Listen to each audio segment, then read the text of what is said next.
विहिरीत मुक्काम ठोकलेल्या मगरीला जिवंत गाडण्याचा प्रयत्न, प्राणीमित्रांनी केली सुटका. विहिरीत 6 महिन्यांपासून मुक्काम ठोकून राहिलेल्या मगरीला जिवंत पुरून मारण्याचा प्रयत्न शेतकऱ्याने केला आणि याची माहिती मिळताच तिला मुक्त करून नैसर्गिक अधिवासात सोडण्यात आले. अग्रण, धुळगाव तालुका कवठेमहांकाळ येथे शुक्रवारी हा प्रकार घडला. प्राणीमित्रांच्या सतर्कतेमुळे मगरीचा जीव वाचला आणि गावात अग्रणी नदीपासून सुमारे 3 किलोमीटर अंतरावरील एका शेतात मगरीने मुक्काम ठोकला होता. सुमारे 6 ते 7 वर्षाच्या पूर्ण वाढ झालेल्या या मगरीचा कोणालाही त्रास नव्हता.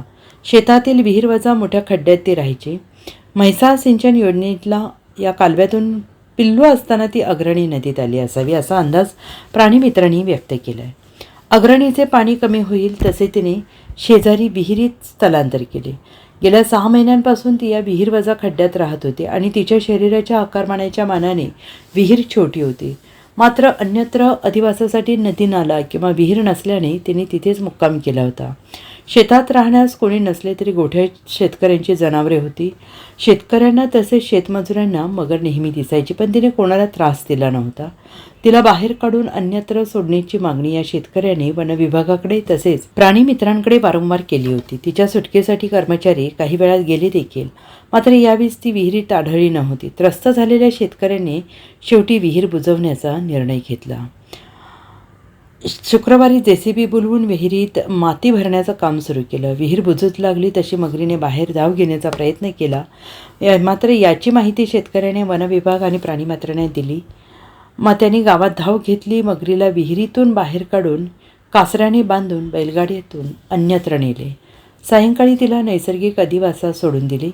त्यांच्या तत्परतेमुळे मगरीचे प्राण वाचले. या मोहिमेत वनरक्षक परीक्षित जाधव, गणेश भोसले, सचिन साळुंखे, किरण नाईक, रुपेश साळुंखे, संदीप जाधव, मंदार सूर्यवंशी आदींनी सहभाग घेतला. नमस्कार, मी संतोष बाबाचं भोसले, अग्रण, धुळगाव शेतकरी बोलतोय. अग्रणी पात्रातून 2 किलोमीटर मगर वर आली काळावाड्यातून. ती 6 महिने माझ्या विहिरीतच राहिली. परत एक कुत्रं मारलं, एक शेळी मारली.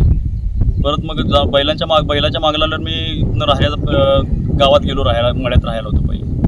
मग परत सर्व शेतकऱ्यांनी विचारून गावात प्रतिष्ठित माणसाला विचारून विहीर मुजवण्याचा निर्णय घेतला. विहीर मुजवत मगर जशी वर येईल तशी विहीर मुजवण्याचा प्रयत्न केला. जास्त बऱ्यापैकी विहीर मुजल्यावर मी वन विभागाला फोन लावून माझी विहीर मुजवण्याचा प्रयत्न करून मगर वर पात्रात आल्यावर पकडून नेली वन अधिकाऱ्यांनी. मी सरपंच शिवदास चंद्रकांत भोसले, ग्रामपंचायत अग्रण, धुळगाव. माझ्यासोबत शेतकरी आहेत संतोष बाबासो भोसले. गेल्या वर्षी भरपूर मोठ्या प्रमाणात पाऊस झाला आणि अग्रणी नदीला पाणी आलं. या पाण्यातून कृष्णेमार्फत नदीच्या उलट्या प्रवाहाने मगर अग्रणी नदीपात्रात आली. अग्रणी नदीपात्रात 2 मगर होत्या, त्यापैकी एक मगर ही काळ्या ओढ्याच्या पात्रातून संतोष बाबासो भोसले यांच्या पडीक विहिरीमध्ये आली. सदर मगर ही विहिरीच्या पडक्या पात्रामध्ये आल्यानंतर त्या विहिरीच्या पात्रातून बाहेर मगर यायची व आजूबाजूच्या असणाऱ्या शेतकऱ्यांच्या जनावरांवरती हल्ला करायची. यामध्ये कुत्रं, त्यानंतर शेळ्या ह्या मारल्या गेल्या. त्याचबरोबर एकदा बैलांवर या मगरीनं हल्ला केल्यानंतर सदर शेतकरी हे भीतीपोटी त्रस्त झाल्यामुळे गावामध्ये राहण्यास आले. वन विभागाने देखील 5 ते 6 वेळा या मगरीला पकडण्याचा प्रयत्न केला, पण पाण्यामध्ये मगरीची ताकद जास्त असल्यामुळे पकडता आली नाही. तसंच विहिरीवरती देखील अडचण होती. शेवटी पाणी कमी झाल्यानंतर मगर बाहेर यायची, आजूबाजूला त्रास द्यायची. म्हणून त्रस्त झालेल्या शेतकऱ्यांनी एका बाजूने पडकी विहीर मुजवण्याचा प्रयत्न केला. आपण बघतोय ही विहीर एका बाजूनं मुजवण्याचा प्रयत्न चालू केला. वन विभागाच्या सहकार्यातून हळूहळू एका बाजूनं विहीर मुजवत असताना मगर दुसऱ्या बाजूनं वर आली. आलेल्या मगरीला सापळा टाकून पकडण्यात आलं व सुखरूपरित्या तिच्या अधिवासामध्ये सोडण्यासाठी वन विभागाच्या ताब्यात देण्यात आलं. यावेळी वन विभागाचे अधिकारी, शेतकरी मोठ्या संख्येने उपस्थित होते. धन्यवाद. नमस्कार, मी परिषदेत वनरक्षक कोकटे.